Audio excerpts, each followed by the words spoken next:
Hey there. I know it's kind of a bizarre title, but I want to make an important point because today's the 7th anniversary of September 11th. And over the last 7 years, I've noticed a really disturbing trend, and it has to do with all forms of government in the United States doing stuff to create an illusion of safety, an illusion of security.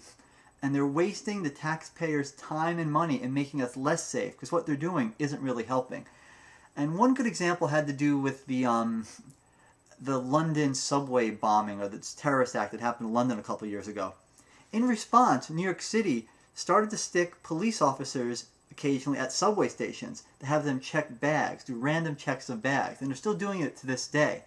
So you've got all these police officers at these stations, and you think, oh, hey, I feel safer now because there's a lot of police officers there. Well, yeah, if you're an idiot, you feel safer.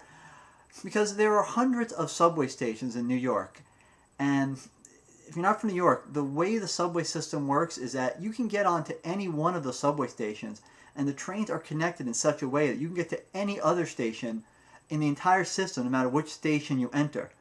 So the only way to stop a bomb from getting onto the subway system, anywhere in the subway system, is to have police officers stationed and checking bags at every single entrance to every single station. And they obviously don't have the resources to do that. So, and as a matter of fact, in most of the places where they have cops checking bags, if say they have like 6 entrances, they're not even at all 6 entrances. So, only terrorists in the world they would catch would be the dumbest terrorists in the world.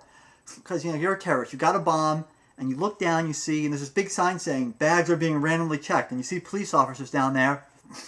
Are you going to walk past them with your bomb? Or are you going to just walk down the block to a subway station that doesn't have police officers there?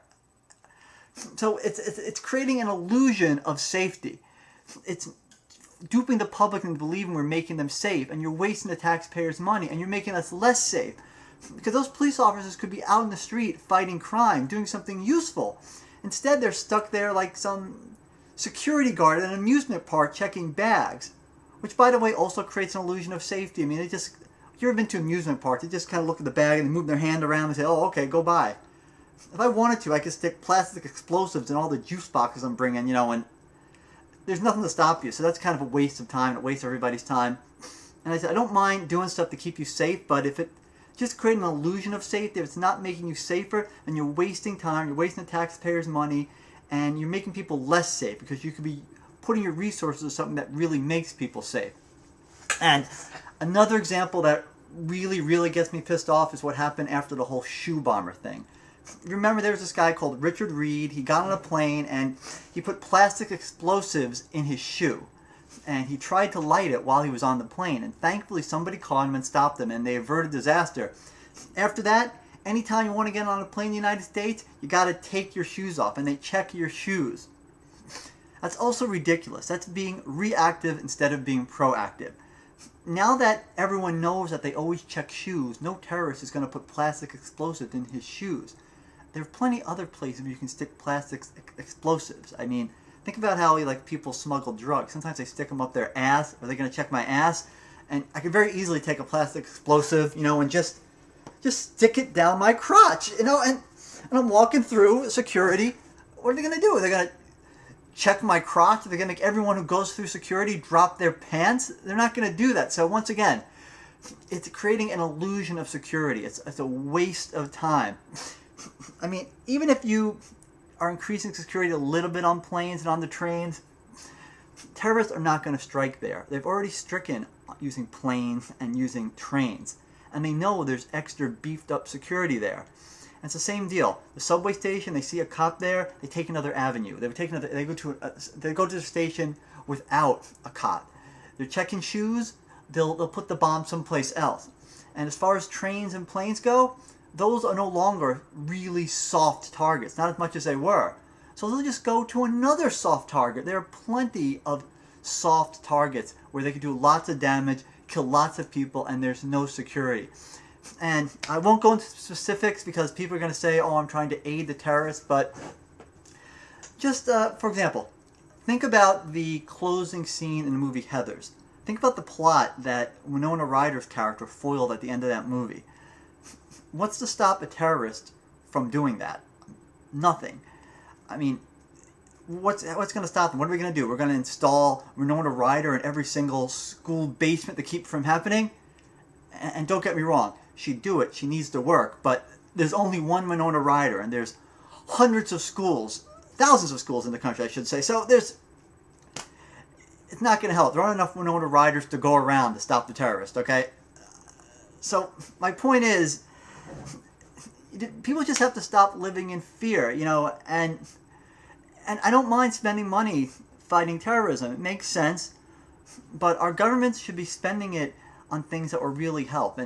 But the problem is, those things are kind of under the covers. They're not really sexy. They're not really public. They don't get people excited. You know, they won't get politicians' attention.